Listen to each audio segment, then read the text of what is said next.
আনন্দ সংবাদ, আনন্দ সংবাদ, আনন্দ সংবাদ। গত বছরের মতো এ বছরেও নিউজ বাংলা প্রতিদিন আয়োজন করতে চলেছে শারদ সম্মান 2025। পশ্চিমবাংলার সমগ্র জেলা জুড়ে চলবে এই শারদ সম্মান 2025-এর কর্মকাণ্ড। নিউজ বাংলা প্রতিদিনের সাথে মিডিয়া পার্টনার হিসাবে থাকছে এই কর্মকাণ্ডে prime time Bangla, news Hooghly এবং সংবাদ শিরোনামে। পশ্চিমবঙ্গের সমগ্র জেলাগুলির পূজা কমিটি নিউজ বাংলা প্রতিদিন আয়োজিত শারদ সম্মান 2025 এই কর্মকাণ্ডে অংশগ্রহণ করতে ইচ্ছুক থাকলে যোগাযোগ করুন এই নম্বরে। আমাদের হোয়াটসঅ্যাপ নম্বর 9339703166 এবং আমাদের ফোন নম্বর 9339703166। পশ্চিম বাংলার সমগ্র দুর্গাপূজা কমিটিগুলিকে জানাই নিউজ বাংলা প্রতিদিনের এই কর্মকাণ্ডে সাদর আমন্ত্রণ। জয় মা দুর্গেশ্বরী।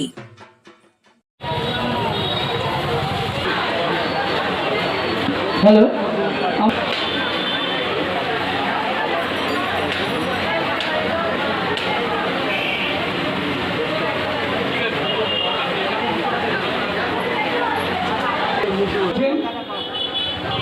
এখন বন্ধ করে নেবো, বন্ধ করবে সত্যজিৎ দেবনাথ।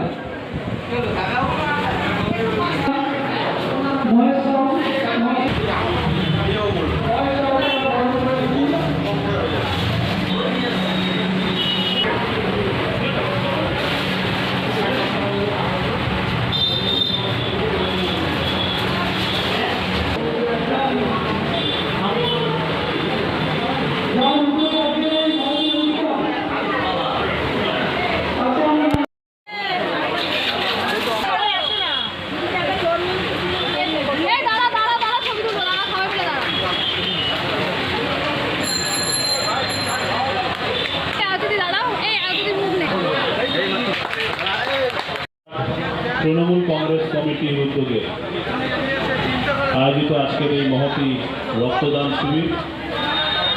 রক্তদান শিবিরে সকাল থেকে 28 নম্বর ওয়ার্ডের জনপ্রতিনিধি আছে, পূজা পাত্র আছে, হুগলি জেলা তৃণমূল মহিলা কংগ্রেসের নবনিযুক্ত সাধারণ সম্পাদিকা তনুষ্কা বিশ্বাস আছে।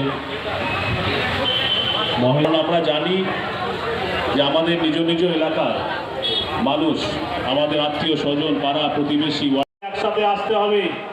যে বা যারা এই ওয়ার্ডের রক্তদান শিবিরে ফ্লেক্স সরানোর কাজ করছেন, আমরা কিন্তু লক্ষ্য রাখছি, আমরা কিন্তু মার্ক করছি তাদের, তারা কিন্তু সাবধান হন। সে তারা যদি মনে করেন রক্তদান শিবিরের ফ্লেক্স সরিয়ে দিয়ে তৃণমূল কংগ্রেসকে দমানো যাবে, তৃণমূল কংগ্রেসকে ছোট করা যাবে, আপনারা সেটা ভুল চিন্তা করছেন। মা মাটি মানুষের সরকার চলছে পশ্চিমবঙ্গে মমতা বন্দ্যোপাধ্যায়ের নেতৃত্বে। তার উদ্যোগে বিভিন্ন জনমুখী প্রকল্প চলছে। ভারতবর্ষের অন্যান্য রাজ্যে যা করে দেখাতে পারেনি অন্যান্য রাজ্য সরকার, মুখ্যমন্ত্রী মমতা বন্দ্যোপাধ্যায় করে দেখিয়েছেন। মমতা বন্দ্যোপাধ্যায় যে জনমুখী প্রকল্পগুলো বিশ্বে বন্দিত হয়েছে, বিশ্ব সেটা বন্দনা করছে, সেটা দেখে অন্যান্য রাজ্যে অন্যান্য দেশ পরিকল্পনা গ্রহণ করছে। এবং সেই জনমুখী প্রকল্পগুলো আমরা যারা জনপ্রতিনিধি, সুপ্রীতির মতো জনপ্রতিনিধি, তার সঙ্গে যারা সহযোগিতা করে ওয়ার্ডের তৃণমূল কংগ্রেসের সর্বস্তরের কর্মীরা, সাথীরা, তারা মানুষের কাছে পৌঁছে দিচ্ছেন সেই প্রকল্পের সুবিধাগুলো। মানুষকেও এগিয়ে আসতে হবে।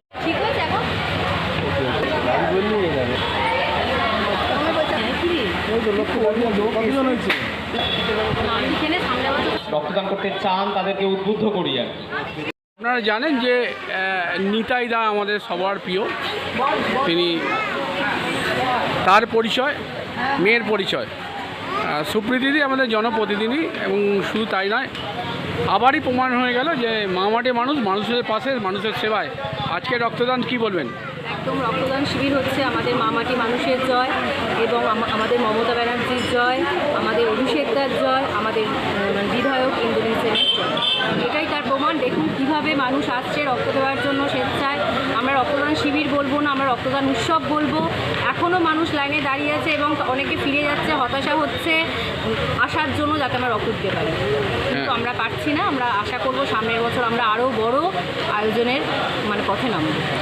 আজকে একদম পিতৃপক্ষে অবসান করে মাতৃপক্ষের সূচনা, কি শুভেচ্ছা বার্তা দেবেন মানুষকে? শুভেচ্ছা আমাদের আসন্ন শুভেচ্ছা, শারদীয়ার শুভেচ্ছা সকলকে। 19 নম্বর শুধু নয়, আমাদের রাজ্যবাসীর কাছে বার্তা সবাই ভালো থাকুন, সুস্থ থাকুন এবং আমাদের মামাটি সরকারকে আরও দূরে নিয়ে চলুন, যাতে আমরা আগামী দিনে আমাদের নেত্রীকে আমরা প্রধানমন্ত্রীর পদে দেখতে চাই। সেই বার্তা কিন্তু আমাদের 26-এর ভোট থেকে কিন্তু শুরু হয়ে যাবে। আগে আমরা দেখতাম যে রক্তদান শিবির বা শিবির এখন একদম প্রতিটা শনি রোববারে উৎসবে পরিণত হয়েছে, এটা আগে দেখা যেত না, কি বলবেন? আমি একটাই কথা বলবো, আমাদের যে সরকার এবং আমাদের যে দিদি, সে প্রত্যেক আমাদের যারা তৃণমূল কর্মী থেকে শুরু করে আমাদের ব্লক লেভেলে এবং শহরে গ্রামের সমস্ত জায়গায় আমাদের দিদি একটা কথাই বলে, আমরা মানুষের নিবিড় সম্পর্ক। এবং আমাদের অনেকেই বলে বিরোধীরা যে আমাদের স্বাস্থ্য ভেঙে যাচ্ছে, এগুলোই তার প্রমাণ যে মানুষ স্বতঃস্ফূর্তভাবে আনন্দের সঙ্গে এই রক্তদান শিবিরে যোগদান করতে। শুধু এখানে না, চন্দননগর কেন, আমাদের পুরো রাজ্যতে সারা বছর ধরে, শুধু এই মহালয়ার পুণ্যতিথিতে নয়, পুরো সারা বছর ধরে আমাদের রক্তদানের মাধ্যমে তৃণমূল কর্মীরা আমরা কিন্তু একদম নিয়োজিত কর্মী। 26-এ আবার দিদি, একদম 26-এ আবার কি? আমাদের বাংলায় কে আসবে? আমাদের বাংলায় দিদির বিকল্প কে আছে? আমাদের 34 বছর যেভাবে আমাদের বাংলাকে, আমাদের কমিউনিস্ট, আমাদের মার্ক্সবাদী যেইভাবে ভেঙে চুরে চুরমার করে দিয়েছে, যেভাবে আমাদের সমস্ত কিছু লেখাপড়া থেকে শুরু করে আমাদের স্বাস্থ্য পরিষেবা, রাস্তাঘাট যেভাবে জরাজীর্ণ করেছে, আজকাল মেয়েরা হাসতে পারে, মেয়েরা রাস্তায় বেরোতে পারে এবং মানুষ শান্তিতে ঘুমোতে পারে, তো আমাদের কে আসবে? মেয়েরাই বলুক না, কে আসবে? দিদি আসবে। তাহলে জয় বাংলা। জয়